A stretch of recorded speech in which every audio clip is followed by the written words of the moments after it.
Manusia modern harus banyak belajar dari leluhur mereka, contohnya cara untuk tenang. Kita lakukan hal terus-menerus dan sambil lalu hingga melupakan konsentrasi spiritual. Saatnya untuk mengubah itu. Bergabunglah, kita memasak makanan sederhana berbahan tanaman. Ini yang memberi kalian energi positif, cinta, dan kebahagiaan berdasarkan kepercayaan kuno. Pertama, kita masak dal lentil. Lentil salah satu tumbuhan polong tertua. Hidangan dari tanaman ini disebut dalam karya sejarawan kuno. Untuk sup yang akan kita masak, kita butuh 200 gram lentil. Siram dengan 8 gelas air, tambah ketumbar dan kunyit. Lalu cincang sayurannya, separuh wortel, beberapa batang seledri, dan lobak.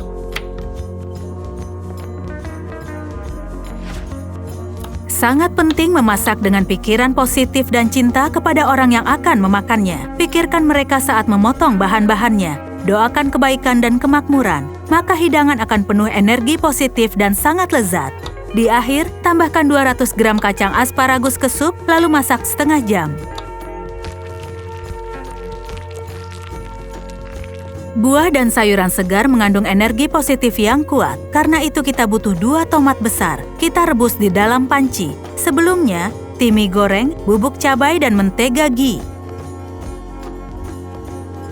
Masakan ala Veda menyebut mentega ghee punya khasiat penyembuh. Makanan dimurnikan ketika dikombinasikan dengan mentega ini. Seperti kalian lihat, tiap bahan hidangan tidak hanya baik untuk tubuh, tapi juga punya aura yang menguntungkan. Budaya kuno punya perhatian khusus pada makanan yang mempengaruhi pikiran. Karena itu mereka menahan diri makan daging. Di India, orang mulai makan daging setelah penakluk asing datang pada abad ke-16, kemudian penjajah Inggris.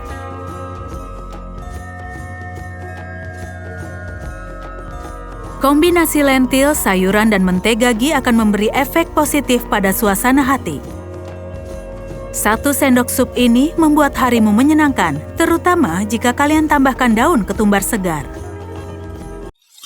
Jika kalian belum siap berpisah dengan daging selamanya, lakukan bertahap. Dalam menu hari ini kita punya pai jeroan ayam. Untuk adonan, kita proses 300 gram gandum di dalam blender.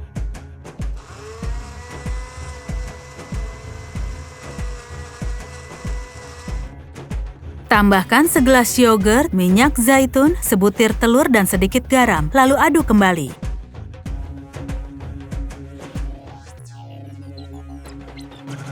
Gandum sendiri berhubungan langsung dengan pembentukan negara-negara pertama. Karena tanaman yang menghasilkan gandum memiliki peran penting dalam munculnya peradaban awal.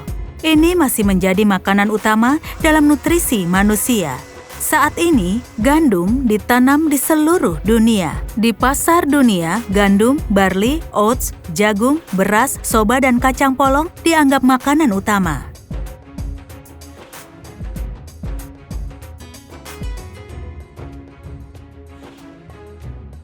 Saat adonan sudah siap, kita bisa mulai memasak jeroan ayam. Pertama, lelehkan lemaknya, lalu tambahkan rosemary, cabai, dan bawang putih.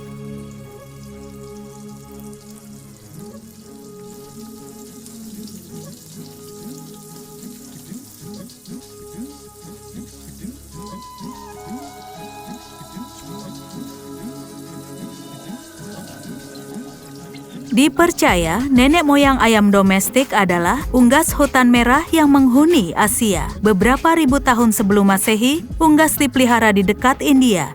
Peneliti mengatakan itu terjadi 2000 tahun sebelum Masehi. Sumber lain menyebutkan dari 6000 hingga 8000 tahun sebelum Masehi. Sebelum digoreng, kita tambahkan bawang lalu cincang jeroannya. Itu bernutrisi yang memiliki efek positif pada tubuh kita. Contohnya, jantung ayam kaya akan vitamin A dan B yang dibutuhkan tubuh manusia untuk mendukung sistem imun. Itu juga sumber zat besi, potasium, fosfor, dan magnesium.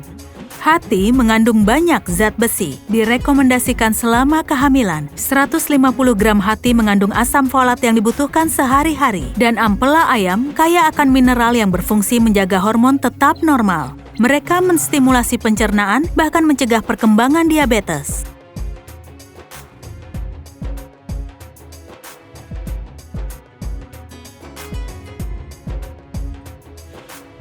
Setelah jeroan matang, masukkan ke adonan. Lapisi dengan separuh adonan sisanya. Panggang 30 menit pada suhu 180 derajat Celcius. Adonan akan mengembang dan menjadi coklat keemasan. Mungkin saja jerawan ayam dimakan di Mesopotamia, tempat tumbuhnya salah satu peradaban paling kuno.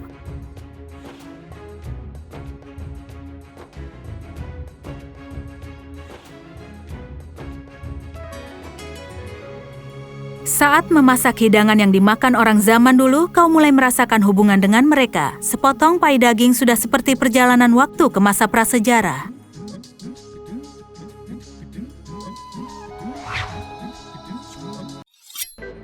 Sekarang, kita masak sesuatu yang manis. Contohnya, plasenta hidangan penutup. Untuk memasak hidangan ini yang berasal dari Romawi kuno, campur 250 gram tepung dengan telur, air, dan garam. Uleni adonan lalu diamkan.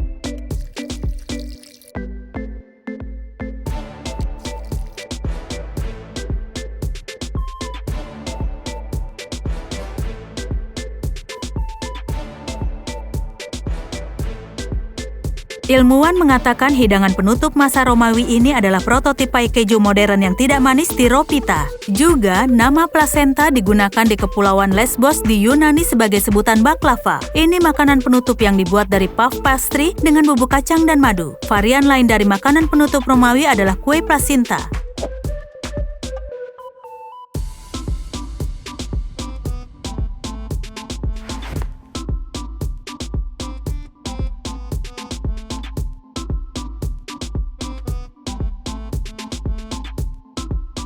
Giling adonan lalu regangkan sedikit. Kita butuh 2 lembar tipis. Untuk isiannya kita butuh 2 pon keju dan 300 gram madu.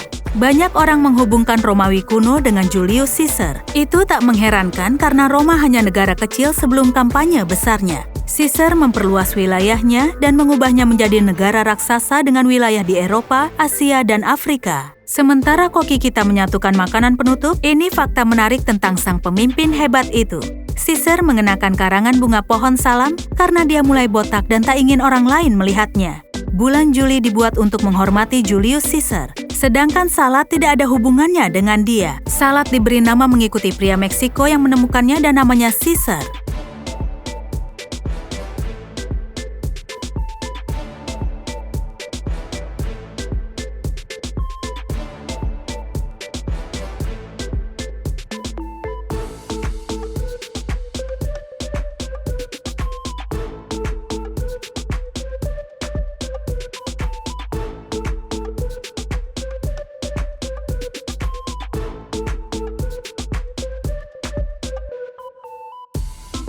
Kita lanjutkan memasak sirupnya. Didihkan segelas gula, segelas air, dan daun salam. Maaf, Caesar, kami membutuhkannya.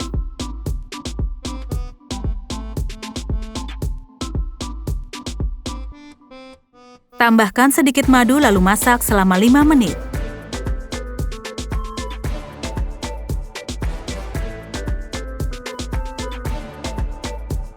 Tuang campuran ke atas adonan, masukkan ke dalam oven, panggang 45 menit pada suhu 180 derajat Celcius.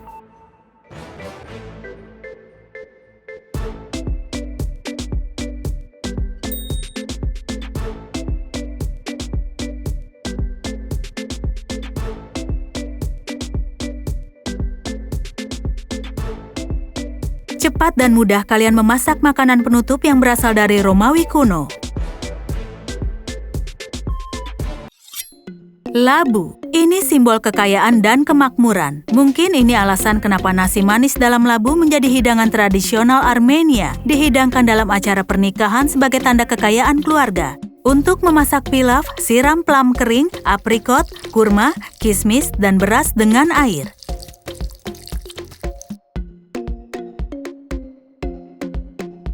Goreng kacang mete, kenari, dan almond dalam panci kering.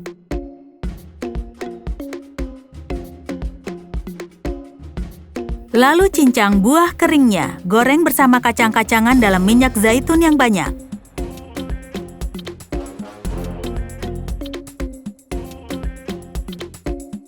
Taburi sedikit dengan bubuk pala, tambahkan sedikit madu.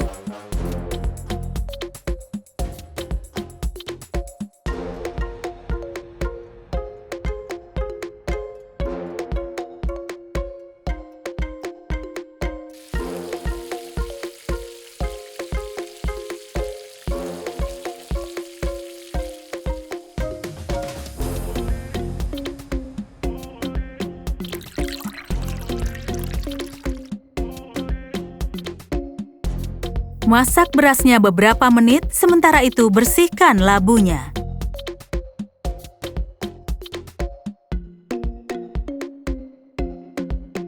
Campur beras dengan kacang dan buah. Taburi bagian dasar labu dengan bumbu, lalu isi dengan bahan-bahan tadi.